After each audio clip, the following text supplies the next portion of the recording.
Le livre du ciel, tome 8, 10 juillet 1907. Louisa a commencé à vivre réellement quand elle a commencé à être victime. J'étais dans mon état habituel. Je me suis retrouvée hors de mon corps avec mon adorable Jésus. Le voyant couronné d'épines, je lui ai ôté sa couronne et de mes 2 mains je l'ai placée sur ma tête en la pressant fermement. Oh, comme j'ai senti les épines me pénétrer! Cependant, je me sentais heureuse de souffrir pour alléger les souffrances de Jésus.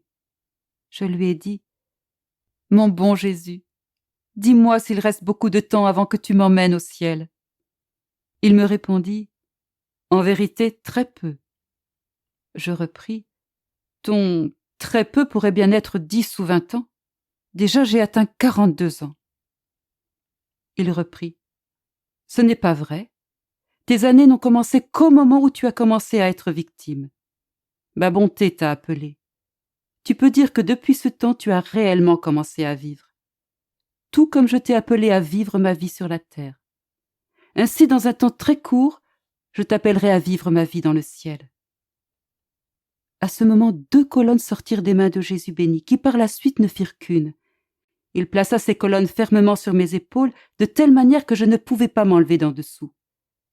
Quand il m'appelait à lui, personne ne venait placer ses épaules sous ces colonnes et elles restaient suspendues dans ses mains. À ce moment, des massacres de toutes sortes arrivaient. J'ai compris que ces colonnes représentaient l'Église et le monde, lesquels sont sortis des mains très saintes de Jésus et sont gardés à l'intérieur de ces saintes plaies. Ils seront toujours là.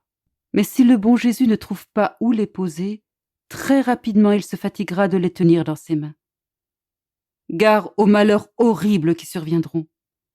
Ces malheurs sont tels et si nombreux que je crois qu'il vaut mieux ne pas en parler.